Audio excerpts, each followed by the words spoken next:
matibang. Sa initan?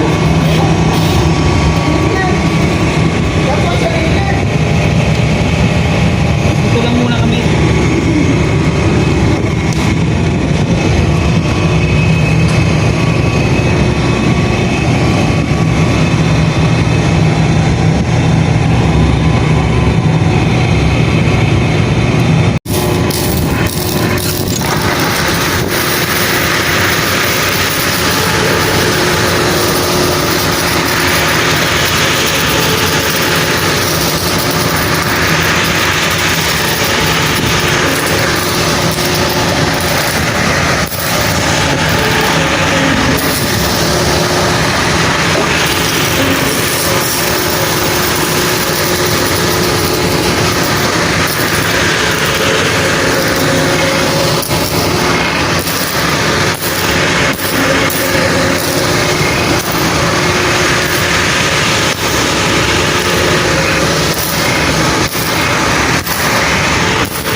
So yun guys, tignan ninyo. Labas na labas ang dumi ng carpet kapag ginamita siya ng polisher.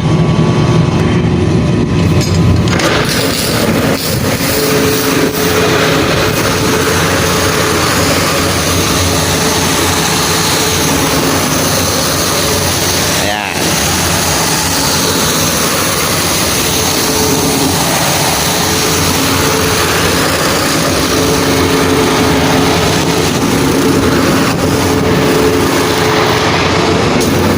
Nakikita ninyo labas ang dumi.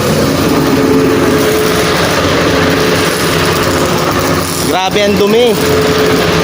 Ayan o.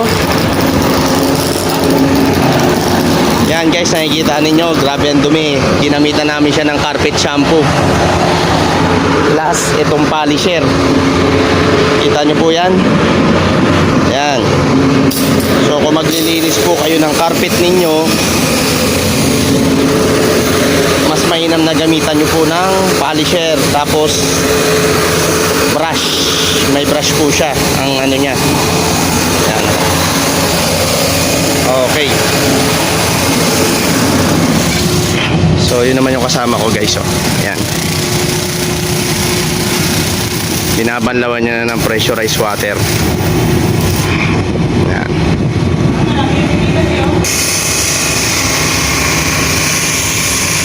So yan o, binabanlawan na po.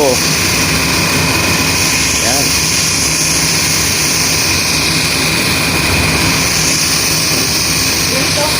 Okay pa rin na ito maganda. Ano masasabi mo sa ano natin? Okay, maganda. Mainam. Okay. Yan po, ganyan po ang tamang purpose ng paglinis po ng carpet. Kailangan nyo po muna siyang gamitan ng polisher with brush. And syempre gagamit na rin po kayo ng chemical na kahit ano po, kahit ano lang po yan. O kung meron man kayo dyan sabon na liquid, o mas mainam din na kung meron kayong carpet shampoo. Yan, mas maganda-ganda po yan sa carpet gamitin. Tingnan nyo po ang resulta ng ano, aming paglinis ng carpet. Ayan. So, ayan.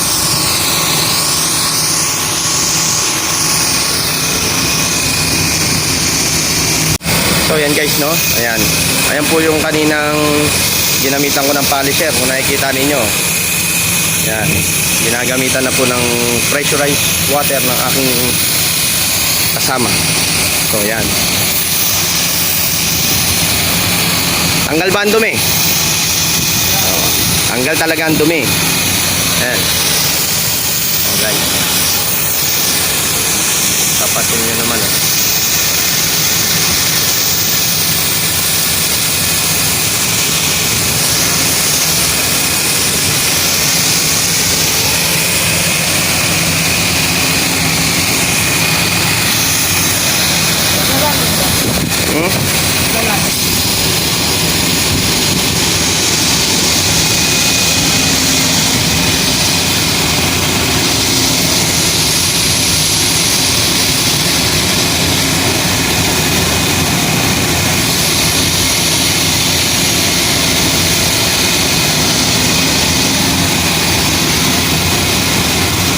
So guys, this is my part 2.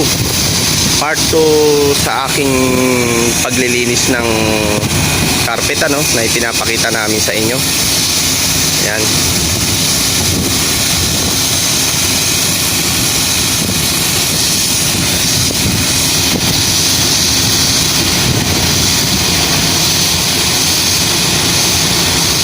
Dahil yung una po naming ginawa ay ginamitan lang po namin po yun ng pressurized water.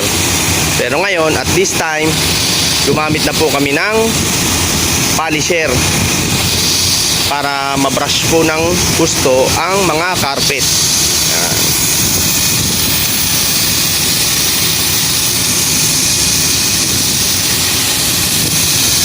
Okay guys, tingnan ninyo, no? Grabe.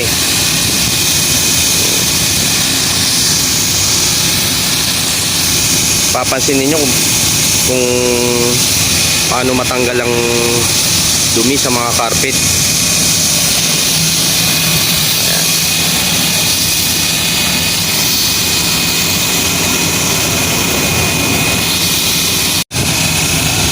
So ayan nga guys, ayan. So ito na nga yung mga carpet na nililinis namin ngayon na ginamitan namin ng polisher at this time. Ayan po yung polisher. Yan, nakita nyo naman po yung dumi, talagang lumitaw po sa carpet, lumabas po siya. So ito na po yung aking kasama at ginagamitan niya na nga po ito ng pressurized water.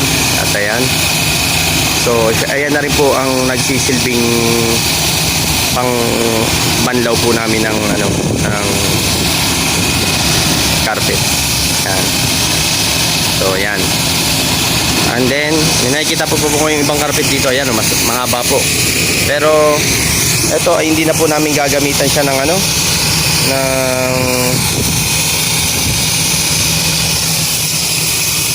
ng polisher. So pressurized water na lang po ang gagamit namin dito. Yan.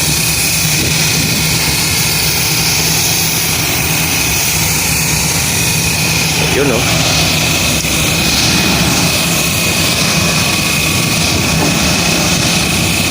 So pagmasdan at tignan nyo lang po mabuti ang aming ginagawa. At may matututunan po kayo dito sa aming pinapakita. Sa aming pinapakita po na maaari nyo po ma-apply sa inyong mga bahay. Kung meron po kayong mga carpet na mga lalaki, ay ganito po ang mainam na tamang paglinis po. Yan. Ayan.